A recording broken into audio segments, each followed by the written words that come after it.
Hey, welcome back to the channel, BMF Speed Shop. So I haven't did a video with my face actually on the channel for a while because, I ain't the best to look at. Figure you guys want to look at the cars and stuff, but I just wanted to do a story time today with my Chevette here and talk about my Chevette story. So, I thought I would do a little FaceTime. But yeah, this is my Chevette. So my Chevette story, how does it start? So my Chevette story starts when I was probably about 12 years old. My dad had got a job at Greg Elias Chevrolet in Junction City, Wisconsin, and he worked there as the detailer and stuff. And they took a 81 Chevette in on trade, and my dad needed a car real bad because his blew up. The car that he had bought from the dealership previously, the Pontiac Parisienne, my stepmom ran out of oil. So he needed a car real bad. The Chevette came in on trade, and he bought it from the dealership for $50. And it was a pretty nice Chevette. 81, it was a 4-speed. If you look on my channel, there is a video of me doing a burnout with the 81. And it was pretty cool. So check that out if you haven't seen it. That's actually my first Chevette. But when my dad first got it, it was brown and gold two-tone, and it had a tan vinyl interior. And my dad daily drove that car for a couple years. And I hated that thing. I remember the day he brought it home from the dealership, he was all excited, like, "Oh, I got a new car, you gotta come check this thing out. It's freaking sweet, And he's like, "You're gonna love this thing." And I was all excited. I thought he got like another Impala, or usually what he drove, big B-body Chevrolet. I go outside, he's got a freaking Chevette out there. I'm like, "What the heck is this, Dad? That thing is ridiculous." But yeah, he drove it, and then when I turned 15 years old, he's like, "I gotta have you come outside. I need your help in the garage." He went out there, and I said, "What do you want?" He's like, "Oh, I wanted you to come out here so I give you the keys to your new car." And I was like, "Where is it?" "Right there, dude. That's your car." Said, "Fuck you. I don't want it." Well, my dad was pretty funny, 6'4", 275, a linebacker, pretty large feller. So he gives me a Chevette, and I was so pissed off. So I did a bunch of stuff to the Chevette to actually be able to just to fit in there. I moved the seats back, and just a bunch of stuff.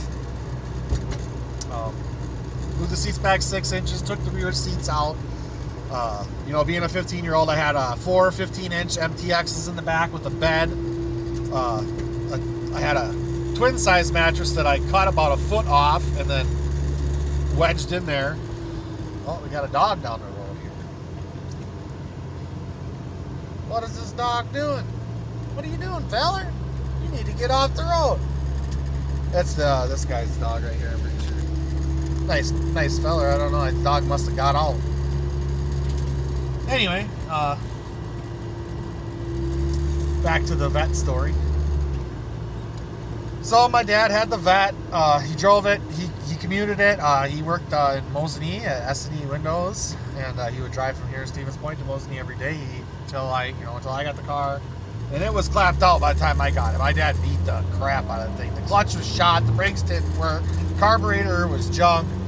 But it had good bones. It was a solid car. So my stepdad, both my stepdad and my father have passed away. So R.I.P. to those fellers. But my dad basically forced me the car. He still charged me $250. Thank you. And then I actually ended up falling in love with the dang thing. So my dad and gave me the car to my stepdad, Jeff Schreiber is his name. Me and him built the car over Christmas break one year. I got laid off for Christmas from my construction job, and I was like 18. You know, I went back to Ma's house, and I didn't have a good car. I was borrowing her 84 Monte Carlo, and then she had a Dodge Ram that I was borrowing in 1990 for the winter, and then because the Chevette wouldn't run right. So my stepdad, me and him went through the car, fixed it all up, and I drove that Chevette for 6 years. And the stories, man, I can tell you about that car. That thing was an absolute ripper. I love that car so much. There's so much stuff we did to the car throughout the years, the 6 years I had it. And everyone that knew me knew that car, knew me. It was just pretty cool. That's what really got me. That car really got me into the hobby. So, then I got my first Monte Carlo. It was a 74, and I had kind of lost interest in the Chevette, and I had it parked at my mom's house, and she was complaining about it being in the yard, so I just put it up for sale, so I didn't have to listen to her whining about it anymore. Because I don't know what her deal was, but I couldn't have the Chevette parked there, so I sold it for $400. I always regretted it, and wanted another Chevette. So it took, I don't even know, 6 years, 7 years before I found another Chevette, and that's how we got this one. This one's an 85, so it's an automatic, so it's not like my first Chevette with the 4-speed,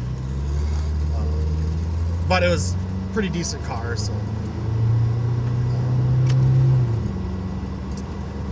but yeah, that's my Chevette story. It was my first car when I turned 15. I didn't actually get to drive it because my parents, my dad specifically, although he gave me a car, had decided that he was not going to let me get his license, because when he was a kid, from the time that he was 16 years old to the time that he was 18 years old, he crashed 17 cars total. Or he was in 17 car wrecks that totaled the car, or something like that, was the story that I was told. So my dad didn't feel comfortable with me behind the wheel. Probably the reason why I'm still alive, I will say. So when I was young, I worked on a farm, so I could drive on the farm and the farm stuff, but I could not drive the car on the road. So I would always just ride get a ride to work. And then once I was at work, I could drive around. So I was still always driving stuff, but I was not legally allowed to drive the Chevette until I turned 18. But yeah, that's my Chevette story. Then when I finally did turn 18, I ended up not even really driving the Chevette. I actually think it was parked for like 2 years till I was 21 or so, until I actually fixed it up. I bought a Mazda 626, but that's a whole other story. We'll have to talk about Mazda 626 on another video. So I just wanted to talk about my little Chevette story. I fell in love with these cars. I think they're one of the best cars ever made by GM. I got a lot of stuff with this car too. I actually met a guy who I think might have gotten it from the first owner or something like that. But this car changed hands around town a few times. No one ever really drove it around except me, so it's kind of cool. Taking you guys for a little cruise here. Thought I'd make a little bit longer of a video for you. I do fit in here still. I did not move the seats back. We still got back seats back there. And all that good stuff. So I'll take you for a view. I'll give you guys a little scenic view here. A lakeside, this is where we used to ice race, but they don't let us anymore. So if you're Lakeside Bar, you're watching this, hey man, let us race out here. Look at that good ice. And I drove through your establishment 10 minutes ago. It was empty. The guys that are ice racing, there's 80 guys out there today. 80 different racers, so they got all kinds of people spending money. They're hungry and thirsty after a day of racing on ice. Yeah, beautiful view out there. Northern Wisconsin, central Wisconsin. So I think I had this car for like 5 years now. It's been a minute. And it was just sitting around, so last year or 2 years ago, whenever the last time we had good ice was, I decided I was going to race it. And then, well, we only had ice for like a couple weeks, so I only got to race it 1 or 2 times. And the first year out, I managed to get a second in the rear wheel drive rubber class. And then last 2 years, I believe, I wasn't able to run the car